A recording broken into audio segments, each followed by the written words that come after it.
Dubai air show में जो तेजस jet crash हुआ, आइए उस पर एक नज़र डालते हैं। हुआ ये कि शुक्रवार को दुबई के एक बड़े इंटरनेशनल एयर शो में इंडियन एयरफोर्स का एक तेजस विमान अपना प्रदर्शन दे रहा था और तभी वो क्रैश हो गया। इस हादसे में पायलट की दुखद मौत हो गई।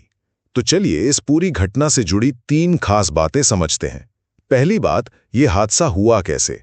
तो देखिए, भारतीय वायुसेना का ये अपना स्वदेशी तेजस फाइटर जेट था, जो दोपहर करीब 2:10 पर एक हवाई करतब दिखा रहा था और बस तभी ये क्रैश हो गया। जिन लोगों ने इसे देखा उनका कहना है कि उन्होंने आसमान में पहले एक आग का गोला देखा और फिर घना काला धुआं उठने लगा। दूसरी बात, इस पर सरकार की तरफ से क्या कहा गया? इंडियन एयरफोर्स ने फौरन एक्शन लेते हुए कहा है कि वो एक जांच कमेटी बनाएगी ताकि क्रैश की असली वजह पता चल सके। और उधर यूएई सरकार ने भी ये कंफर्म किया है कि उनकी इमरजेंसी टीमें तुरंत ही मौके पर पहुंच गई थीं।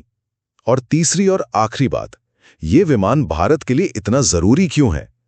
देखिए, तेजस को हिंदुस्तान एरोनॉटिक्स लिमिटेड यानी HAL ने बनाया है और ये एक 4.5 जनरेशन का काफी मॉडर्न फाइटर जेट है।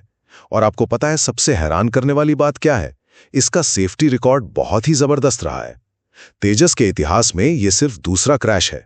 तो कुल मिलाकर ये भारत के एक बहुत ही अहम लड़ाकू विमान की एक दुखद और बहुत ही रेयर दुर्घटना है, जिसकी वजह अब एक औपचारिक जांच में ही सामने आएगी। इस पूरे मामले के बीच अगर आप यूपीएससी, EPFO या अन्य किसी प्रतियोगी परीक्षा की तैयारी कर रहे हैं या रक्षा क्षेत्र में गंभीर रुचि रखते हैं, तो हमारा प्लेटफॉर्म फास्टलेन IQ आपकी तैयारी में शानदार मदद कर सकता है।